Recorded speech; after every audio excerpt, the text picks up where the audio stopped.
Bom, você conviveu com muitos Star Talents, né? Porque você foi durante 16 anos diretor da Disney, né? Diretor de criação, enfim.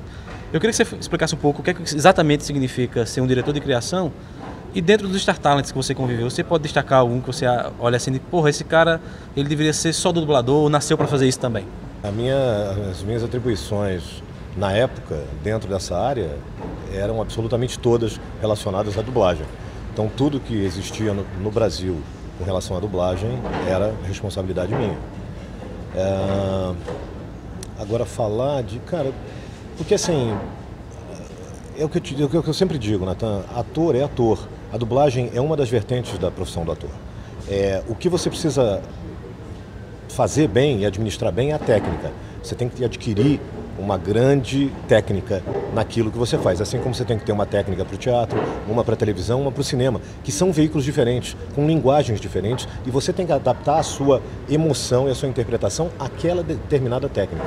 A dublagem tem muitas limitações, por isso que ela é um trabalho muito difícil de ser feito. Porque você não tem envolvimento cênico nenhum, você não pode fazer barulho, você não pode se mexer, você não pode sair do microfone e ao mesmo tempo você tem que manter aquela carga emocional, aquela verdade, sem nenhum tipo de envolvimento cênico, sem nenhum tipo de troca, a não ser ainda no passado, quando a gente dublava junto, que fosse a resposta do teu interlocutor.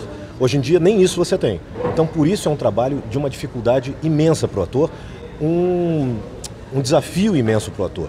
Outro dia eu li um negócio também que o nego diz assim, ah não, porque ele falou do Selton, mas o Selton já era dublador. Não, o Selton já era ator, como sempre foi e como sempre será um grande ator.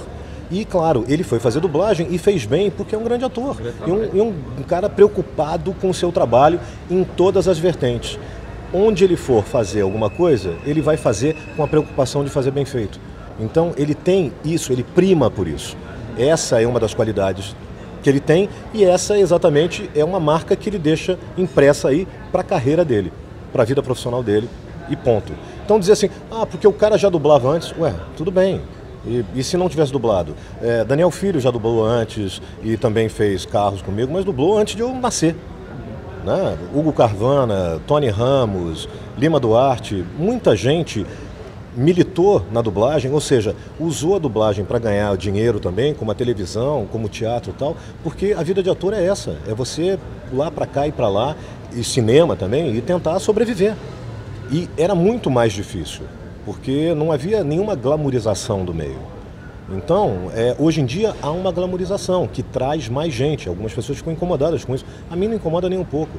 Agora, destratar ou desmerecer algum ator que está vindo de outra vertente para dublagem, eu acho uma bobagem. Nunca ninguém me perguntou quando eu fiz teatro, disse, ah, mas você faz dublagem, né? Então, desculpa, você não pode fazer teatro aqui. Mas se o cara não for ator e for um Star Talent, isso te incomoda, não? Vamos esquecer o papel do ator. Porque está acontecendo também que alguns Star Talents que não são atores e estão indo para dublagem, né? Aconteceu agora com o Game, por exemplo, com a Pete e com o Roger. Inclusive, adoro o Roger enquanto cantor. Mas assim, eu não gostei da dublagem dele no Gamer. Então quando o cara não é ator, isso te incomoda também? Ou você acha que também é mais uma coisa para agregar o produto? Nathan, olha só, a mim não incomoda, porque é o seguinte, a arte é uma coisa muito ampla. E determinar quem é ator ou quem não é muito complicado também. Porque muita gente também entra na televisão ou no cinema pela porta da frente, estrelando filmes, estrelando produções, apenas por ter o tipo físico. E depois se tornam. Aí você fala assim, mas aí o público vai lá e paga o ingresso e vê o filme do camarada. Isso não acontece agora. Pega Hollywood da década de 30, de 40. Se acontecer, isso é normal. O Rock Hudson fez milhões de filmes B antes de se tornar um grande astro do cinemão americano. Então a gente tem que estudar a história da própria arte, entre aspas, se é que isso pode ser colocado dessa maneira, ou do cinema de uma forma geral, ou da arte de uma forma ampla, para saber o artístico é exatamente isso. É uma coisa que não tem preço e não tem qualificação. Porque quem é que qualifica o que é bom ou não? Entendeu? Você diz assim, eu gosto do Traje a Rigor, por exemplo. Alguém vai dizer, não gosto. Eu gosto de Paralamas. O outro vai dizer, não gosto, entendeu? Então é muito complicado você colocar barreiras numa coisa que é a arte. A única coisa que acontece é o seguinte, e essa é a grande armadilha da questão também.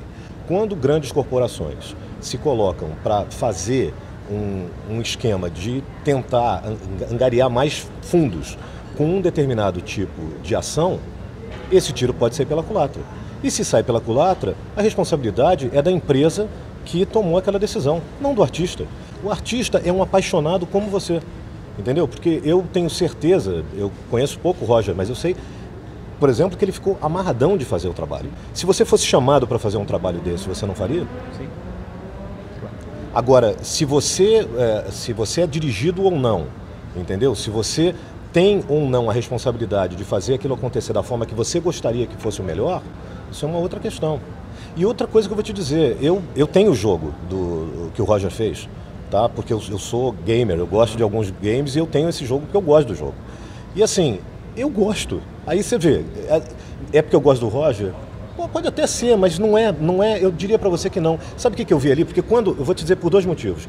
Quando eu comprei o game, eu não sabia de polêmica nenhuma, porque eu sou meio alienado com essas coisas. Eu não conhecia o Roger. E eu gostei exatamente porque eu ouvi o Roger ali. Eu consegui identificar quem era. E não foi de prima. Eu fiquei ali, eu falei, cara, quem é esse cara? E eu senti que tinha uma coisa assim, não, esse cara é um cara que eu sei quem é, mas eu não estou conseguindo reconhecer. Então, isso tudo, quando eu soube, saquei que era ele, cara, eu vibrei. Agora, a maioria das pessoas ficou indignada. Acham, porque também tem o seguinte, tem um tom de dublagem que também ninguém reclama. Por que as pessoas não reclamam quando veem filmes dublados assim? Ora, porque ninguém reclama quando vem alguém falando assim, é? Porque apenas a pessoa não é famosa, não é? Aí não joga pedra porque não tem quem jogar pedra. É verdade. Tem nego que tá aí há 30 anos, cara, fazendo essa bobagem. Esse lixo, na minha opinião. Meio americanizado o jeito de falar. Não cara, mas é uma questão técnica também, porque você está com fone no ouvido, você está emprenhado pelo inglês. Fazer essa desassociação do inglês no teu ouvido para fazer uma inflexão em português bacana, crível, é uma coisa dificílima. As pessoas, mas aí os caras se tornam bons sincronizadores, se tornam bons técnicos na arte da coisa e aí se transformam em grandes profissionais, porque isso resolve o tempo, porque é ganho por hora, é pago por hora. Então você tem que ter a resolução do trabalho. E aí eles se transformam em grandes profissionais, aclamados por um monte de gente. E eu digo assim, eu não vejo isso tudo.